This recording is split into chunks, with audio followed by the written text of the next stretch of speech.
Fun fact, this video has been posted at exactly 9:30. I would have loved to do that on September 30th, but I decided to keep the reviews chronological, so I was busy with The Rocks Crumble at the time. That was certainly a groundbreaking album for Jandek, but I've begun to think of it as the prototype for the real masterpieces, like Interstellar Discussion. However, the progression of these albums isn't always smooth, and Jandek sometimes has a creative impulse that deviates from an earlier pattern. Nowadays, it's common to speak of his music in terms of eras, but for many bands, their catalogs can be thought of as amorphous blobs. For a while, it was no different for Jandek, and 9:30 added another lump to the pile. It might sound like I'm blowing it off, but hear me out. Although the last two albums had plenty of electric tracks, Jandek didn't fully commit to that style. In 1985, you could have easily called it an experiment rather than the counterpart to the acoustic style. Therefore, the all-acoustic 9:30 was basically the return to normalcy, or more specifically, side 2 of Interstellar Discussion stretched out into a whole record. It wouldn't surprise me if they were recorded the same day. It's a similar guitar tuning and a similar mic setup, but lyrically, there's more commonality among these songs. 4 are centered around travel, and more locations are mentioned than any album before it. Plus, we have 2 tracks of the supernatural variety, although they differ in terms of atmosphere. There are many opinions regarding the Jandek album covers, but everyone agrees that they're unconventional. Along with Ready for the House, I consider 9:30 one of the creepier ones, although they're creepy for different reasons. Ready for the House reminds some people of a murder scene in that there's nothing going on in this room, so we're left wondering what happened in the past. Meanwhile, 9:30 depicts the artist himself, but not in the same way as the others. It's a fairly distant shot, Jandek is looking away, it looks like his pupils are missing, and strangest of all, he's grinning. I'm guessing it's a small part of a larger picture, so perhaps someone had a reason to focus on this guy. Maybe the police were looking for him? Could this be the perpetrator of the Ready for the House murder? After all, there are lots of pictures of real murderers where they look like regular people. Sometimes I guess they just look too regular. One of the faster tracks, Tell Me When, kicks off the album with a message of proud forgetfulness. Left the Beach Last Sunday is the first of the travel songs, and the main point of interest is that Jandek deliberately mispronounced Ohio to fit the rhyme scheme. The next 2 tracks are considerably better. Bells and Voices is about Jandek trying to make plans with his friends, but those bells in the beginning are a little mysterious. He hears them as he waits for the phone to ring, and they could be anything from church bells down the street to wind chimes to just the sounds in his head.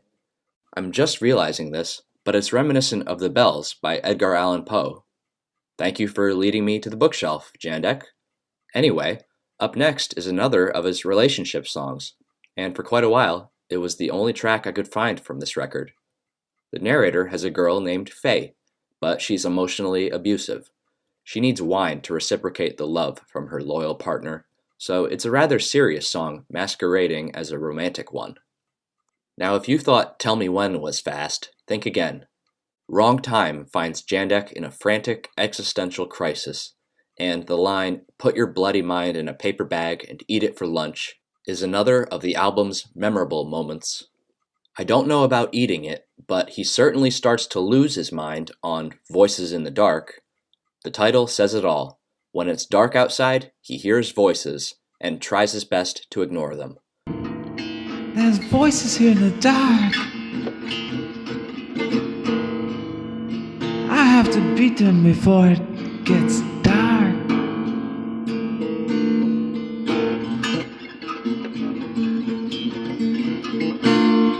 I hear them now, it's true. They're coming even out of you. I want to call it a schizophrenic anthem, but it technically doesn't say whether the voices are real. Either way, there's definitely some fear in his voice, except for when he starts laughing demonically. There's even some chaotic strumming to complete the freaky experience. If you're listening to the LP version, Side 2 begins with a trio of travel songs. On Georgia East, Jandek's mood is lifted as he arrives in Atlanta and takes in the unfamiliar sights, while May 3rd takes place in Charleston, South Carolina. The date in the title is when he's supposed to leave, but apparently he wasn't there long enough for the city to have a lasting impact, despite liking the scenery. Finally, there's 930, which is actually Jandek's first title track. This album was released just after the John Trubay interview, in which Jandek was asked for the meaning of the title. He simply stated that it was the title of one of the cuts. Well, the song itself doesn't explain it, so once again we can only draw our own conclusions. It doesn't mention a state or a city, but simply depicts the road. There are street names, a stoplight, and a gas station. He even mentions a nearby Air Force base, which might help us pinpoint the general location. Out of these three songs, I prefer 930 because it has some funny chords and string bends to fill in the gaps between the lyrics. If you only have time for one track on this record, let it be the next one. This Is a Death Dream has to be the most lyrically dense Jandek song since I Knew You Would Leave. For the most part, the words are spoken arrhythmically, so he's not constrained by any sort of pattern, and he can speed up the delivery as he pleases. Judging by the title and opening line, the narrative takes place in a dream, and it's one that involves multiple days. At a local cemetery, there's some kind of library that's supposed to have a certain book, but it hasn't been returned yet. In keeping with his bizarre personality, Jandek keeps browsing these death books when he doesn't find the one he wants. He gets increasingly frustrated the longer this goes on, and admits that he should explore other options. Last time I was particularly upset and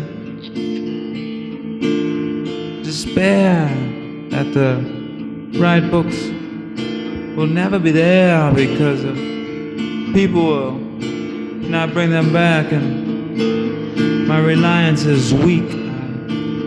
I should find a way to acquire that which I want. In the nights between these visits, he explores the cemetery grounds with some friends, while other friends are too afraid to go. What keeps bringing him back at that hour is the haunting aura of some of the plants, which I guess are the ones you see growing on the burial sites. The song ends with Jandek getting drunk at home, after which he starts seeing monsters coming into his house. The whole thing really plays like one of those horror movies, where the protagonist is looking for something that he shouldn't be, and so he becomes possessed or insane. The mystery surrounding that book he wanted is just another part of the fun, unless he really doesn't want us to find it. Either way, much like Working Man on the first Rush album, it's the song that turned a solid Jandek album into a great one. After something like that, the last three tracks seem like an afterthought. First, there's Tumblings, which I think is the only one that matters, since it's a quirky instrumental that could have brought the album to a tidy conclusion.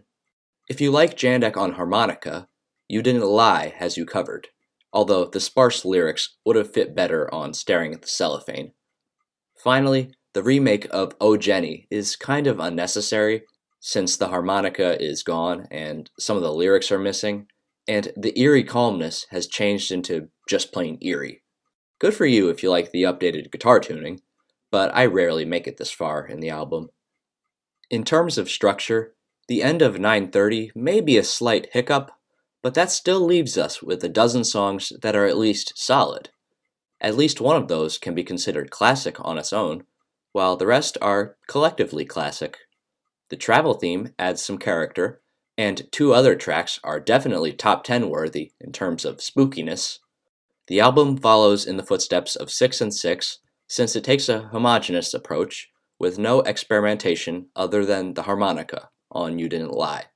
It's like seeing a movie in that you get the full effect by watching how all the scenes blend together, while the last few songs are like a post-credit scene for the bigger fans. But no matter how big a fan you are, you'd better savor the style of this record, because the next two will be completely different, and Jandek will have a little assistance.